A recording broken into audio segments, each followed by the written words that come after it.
aliens. So, are these legal aliens or are they illegal aliens? And that's not what I'm going to talk about. A couple of weeks ago, the military had a news conference and said, yes, there is UFOs, and all these guys just start jumping around, going, "Oh, I told you so," and then this conspiracy and that conspiracy started coming out, and half expected the Gray Army here to, you know, looks like it doesn't look to me like they're going to be doing much damage. They don't.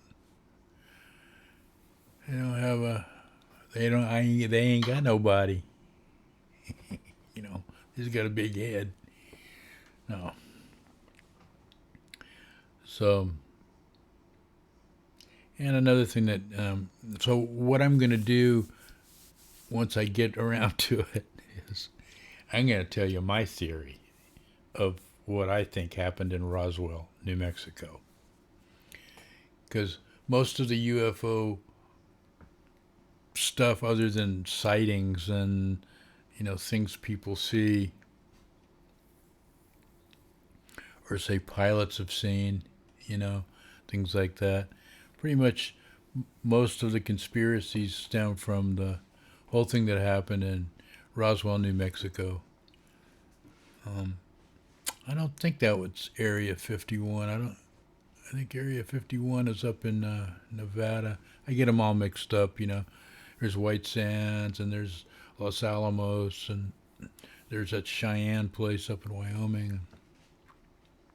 So there's some pretty secretive military installations.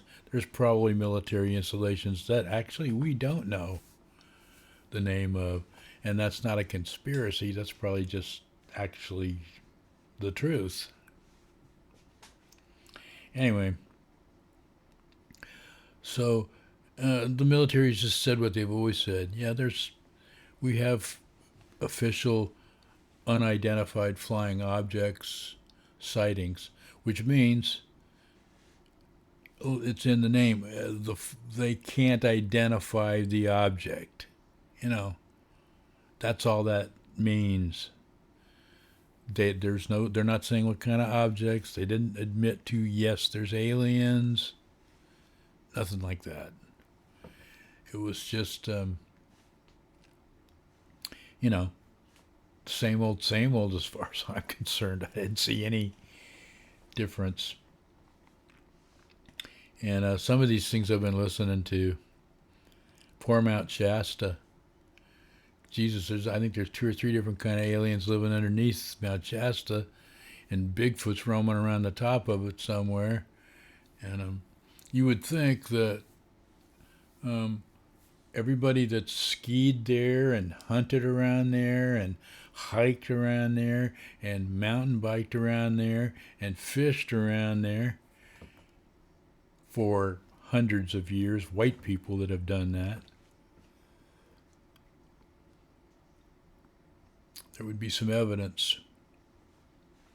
Now, I know that Native Americans have all kinds of legends and myths and things about Bigfoot, Sasquatch, whatever you want to call him. But I don't want to talk about him. I want to talk about these guys. The Greys. So,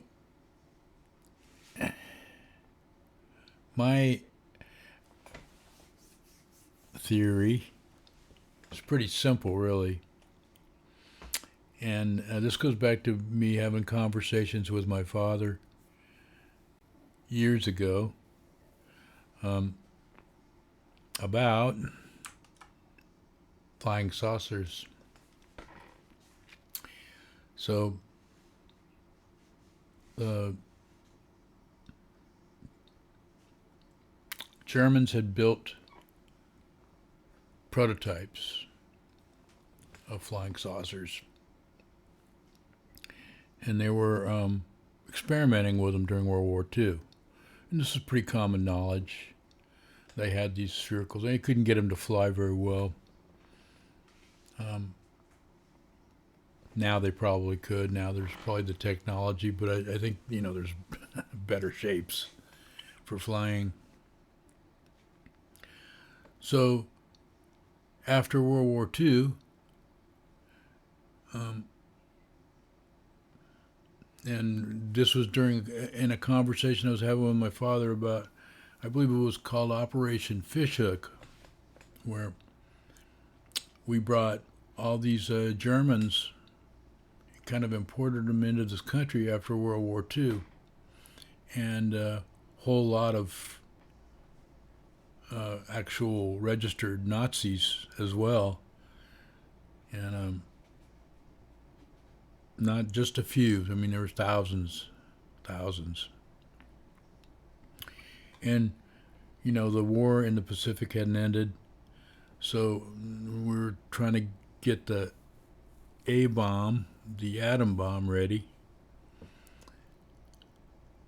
or have it ready. I don't know how long the plan to bomb Japan was in the works, but yeah, that's another thing we don't really need to talk about. So I believe that they brought those saucers that the Germans were experimenting with back to this country, and they were out doing their, little military flying saucer experiments out in the desert, and crash landed onto that guy's ranch. Whoops. And, makes perfect sense to me. And of course, there would have been a cover up. They might have even killed somebody who might have been trying to pilot it. I don't know. I don't think they were remote. I don't think we had the capability of any sort of remote control. Well, you can bet your bottom dollar that we imported those prototypes and we were messing with the technology. There's no doubt in my mind that was definitely happening. And it makes way more sense to me that what really happened was sort of a episode of No Time for Sergeants. If anybody ever remembers that movie, of course, I'm old enough to remember it. Still, totally hilarious movie. But it's more like that, than some kind of mysterious hoo-ha. And they're gonna, if aliens were going to attack us, why in the hell do they wait till now? Why do they wait till, we have nuclear weapons and space lasers? Or what? You know what I mean? All the, we're armed and dangerous now. The whole frickin' world, not just our country, even though we're the most dangerous, but the whole frickin' world's armed and dangerous. Shit, there's F-16s all over the damn place. Panther tanks and,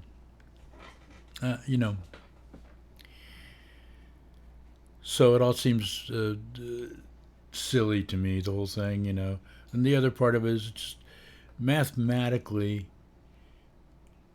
the concept of flying a ship, even if you have nuclear fuel, from one, even around in this galaxy, just from one solar system to the next solar system, is just light years. I don't know how many, but I mean, I don't know how many years in a light year. 1,000, 10,000, whatever. You have to go the speed of light for a year. get 1 light year worth of distance. I mean, stop it. There's no way. And no, maybe I'm not opposed to other theories. I mean, they're fun to talk about. Folding space, like in the Dune movie, and then there's the blasting through black hole time warp things like Star Trek does, and like they do in a lot of movies. That's kind of like their main mode of travel is you get in a tube and shoot, and supposedly you're shooting to the other side of the universe, not even a galaxy. You can just trip around the universe like this. Only takes a couple minutes. Yeah. And I'm not opposed to. Well, the one thing I will say is that the aliens. Well, they haven't invited me. I've never seen one, and I've never taken a ride on a trip. Darn it. I don't want to get probed, that's for sure. I don't even want doctors probing me, much less, these guys. Jesus.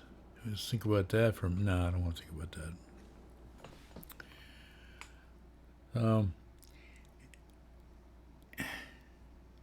So I got my gardener and my next door neighbor, and let's just say they're of a different political persuasion than me, and they're going on and on. I hear them out there talking, and they're talking about, it had to be aliens that built the pyramids. And, people in the Middle East weren't capable of that, and down in Mexico that had to be. They're going on and on.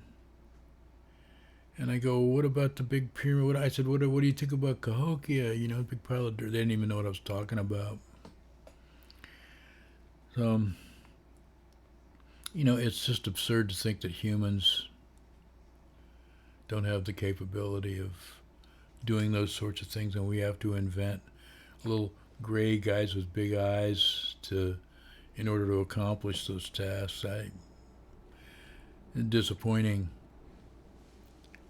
And they know now that a form of humanoids have been, making fire and doing ritual burials for hundreds of thousands of years. So they were a different species than us. And they've been extinct for 100 and something thousand years. I think 165,000 years ago they were extinct, or they became extinct. Anyway, I don't get sidetracked with all that, So, and, mathematically, this is not possible. This is not, none of it. They, I don't know. I'd love to meet one. Anyway, I think I've said enough about all this. I don't know. I don't speak Gray, but maybe Grace speaks Spanish. So I'll just say, buenas noches, adios, mi alien amigos y alien amigas.